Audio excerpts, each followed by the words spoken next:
A gang of small-town loggers goes out to put in an honest day's work of manual labor, toiling from dawn to dusk, cutting down trees, clearing brush, and playing grab-ass with some chainsaws. But when the group comes back into town completely rattled and missing one close friend, a dark and intense mystery begins to unfold. We open on a misty night, perfect for some bovine mutilation or anal exploration, it would seem, and we observe a light swelling up from a distant source. In this case, an old truck doing some overland racing with complete disregard for its accessories. As a couple of salty old chaps stare in wonder at the condition of the truck, the occupants casually exit and sullenly walk into the pub. Their demeanor screams that something ain't right, as they verbally commit to sticking with the story they've concocted. No matter what, Greg, you soft boy. Since Mike's in charge, they elect him to make the fated call. Communication goes out to Lieutenant Waters, state investigator extraordinaire, letting him know a local sheriff is in over his simple head. He arrives right as the looky-loos are being turned away, so they have some privacy. Sheriff Davis greets him and explains they have a missing local, Travis Walton. Then Deputy Clay debriefs him on all the main players in this mysterious whatever, but it's always best to get first-hand accounts, so they head in for the full story.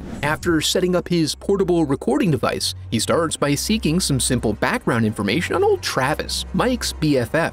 He was what we would commonly refer to as an absolute stud, ripping through town with reckless abandon, hair whipping through the wind, and leaving the ladies wanting. This is in drastic contrast to Mike's simple but contented home life. Contented other than the near-constant nagging about the precarious status of their mortgage. Travis rolls up to find Mike tuning up the beast and utterly ignoring his entire existence. Desperate for attention, he shares a little drawing he made of their future motorcycle dealership, but with Mike's house put up as collateral to fund the equipment for their logging contract, he has little chill nor time for dreaming. Travis then says what up to the family and creeps in on Dana. Oh man, are you doing your buddy's daughter? Once the boys are all rounded up, they head out to the site with Travis and Dallas sniping at each other the whole way. They reach the trail, gear up, and get to work doing what they do best. Cutting logs. They spend the day logging out of their minds whilst threatening each other and so forth. You know, guy stuff. They break for lunch and bask in the sunlight as it tints their chests a beautiful nut brown. Travis checks in with Mike as he tends to his investment. Here we are relieved to learn that Dana is Mike's sister, but feel tense when we find out he's not thrilled about their relationship because he views Travis as a head-in-the-clouds dreamer, the worst kind of person. Circling back around, it's revealed that they wrapped up their day around dusk and left the site with Travis in their company. Waters seems suspicious about this, so he checks in with Dallas, the group's contrarian, but he holds the line, even giving an excuse for the odd injury on his hand. I did it to myself earlier today. You ought to be more careful, son. I'll do my best, Daddy.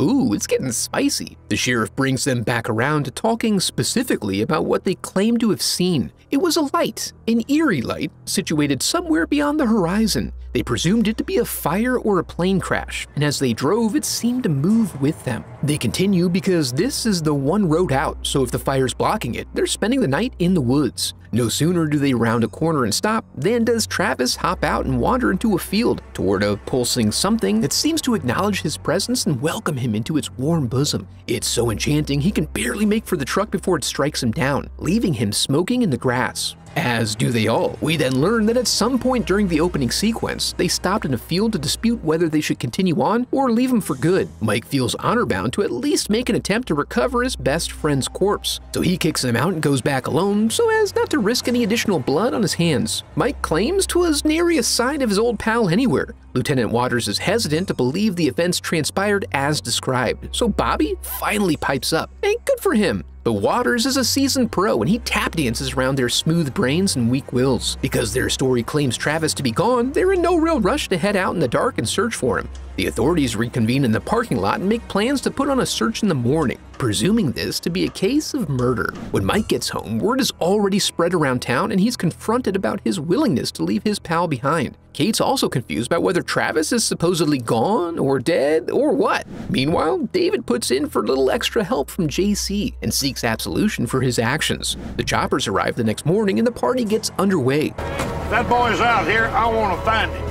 Yeah, isn't that what you're all doing here? They have some trouble locating the exact spot due to it being nighttime and confusing when they were last here. While they ponder, Travis's big brother Dan shows up to threaten them a little bit. Everyone's out searching for a good while when the first signal goes up of a possible development. The digging crew starts in on the spot identified by the dogs, but it's just some old dusty bones from another murder a while back. That night, Mike learns he's been taken off the logging contract and replaced with an entirely new crew. He then gets the business from Kate, who is concerned about their reputation in town and just wants to know what up, but he can't bring himself to tell her the whole truth. To spare his family, he goes to stay at the local motel, and proprietor Tom lets him know the reporters and UFO buffs are on their way into town. And the next morning, he is immediately confronted with questions as he attempts to go run his errands. He's also accosted on the sidewalk by a representative of a group who claims to know the truth of what he experienced. Then, at the diner, even grimy Buck Norton has the audacity to stare at them with hell in his eyes. George reveals that Waters has been on him, looking to squeeze out a confession. It turns out they spoke the devil into existence, as the law walks in and offers them a chance to take a lie detector test. This gets Mike all wound up, so Waters walks him out and reveals that young George spilled the beans on Dallas's hand wound, which was pursuant to an altercation with Travis. But why would he cover for a scumbag to the detriment of his best friend? Waters isn't sure, but he lets him stew on that a bit. When Mike and David head out to find Dallas for a pleasant chit-chat, Dallas gives his boys a little parting gift before leaving his card game, and they let him know what's been going down and the importance of cooperating.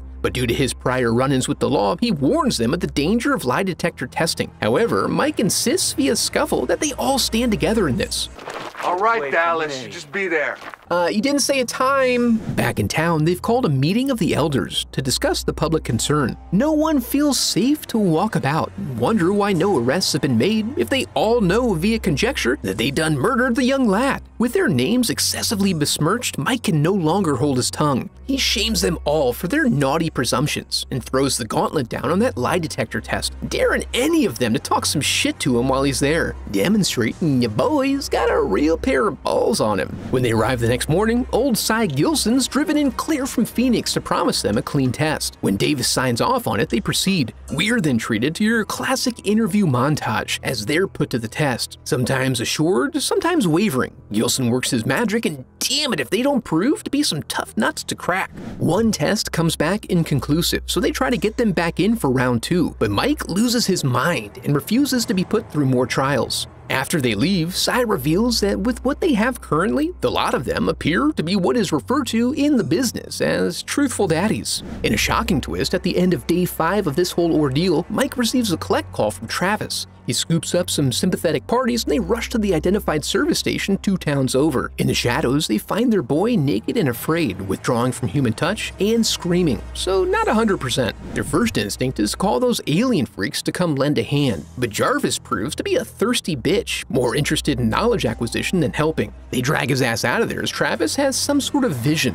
The subsequent gurney ride is reminiscent of some of his recent experiences, so he gets to relive the creeping dread. He ends up bunking by himself so he can be alone with his thoughts, but Mike sneaks in to reassure him that everyone was super sad that he was gone, and that he really did them a solid by showing back up, since they were being investigated for murder and all. He mentions offhand how he came back, only to learn that Travis had not even realized he had left. Mike doesn't appreciate the way that he seems to be processing this, and rightly points out that Travis kinda started the whole thing by trying to be a free spirit. Travis is discharged later and emerges into a confusing world of flashing lights and pushy reporters. In town, he's stared at by the adults, but adored by the children for having gone to space. Waters catches up with him here to start a casual conversation and see if he can suss out some intel. But he's not much of a talker no more, and really doesn't appreciate the stranger's vague insinuations. When he arrives home, they try to provide as much environmental stimulation as possible, leaving them all a little disappointed that he's not as excited as they. But they don't know that he has unsettling images stuck in his brain now. When he doesn't show up for chow time, Dana finds him hiding out below the kitchen table, where some spilled syrup induces a flashback to a less happy time, when he woke up in a sweet sticky cocoon.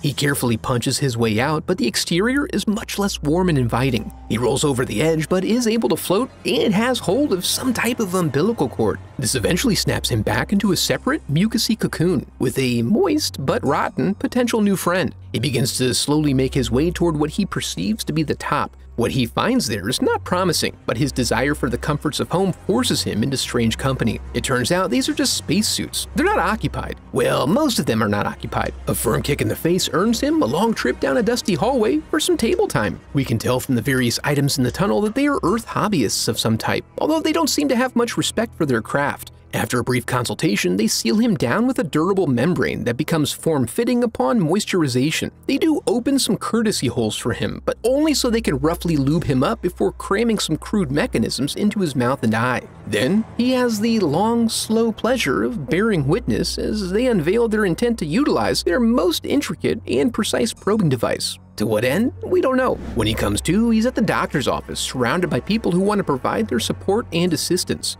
Before Lieutenant Waters leaves, he suggests that one day at some point in the future, the truth will come out, and their little attention-seeking ruse will crumble all around them. No matter how long it takes, on that day, he will then arrest them for hard fibbing, a Class C misdemeanor. Many years later, we drop in on Dana and Travis in happier times after he's put his trauma behind him. He revs up the family wagon to head into work, but turns back upon the remembrance of a thing. He goes to see his old friend Mike, who, in the intervening years, has grown wild and distrustful of the folks he sees. Travis convinces him to go for a ride to talk through some old hurt, and he takes him back to the fateful spot. They're both haunted by the events that transpired that evening, even now. Travis has brought him here to offer forgiveness to Mike and accept responsibility for his part, and it all worked out in the end, as Travis never again in his life pursued a novel experience. If that wasn't too much for you, be sure to check out this video next. Now that we're here, I want to congratulate you for making it to the end of the video, and affirm that you are a very special person because of it. And if you enjoyed the video,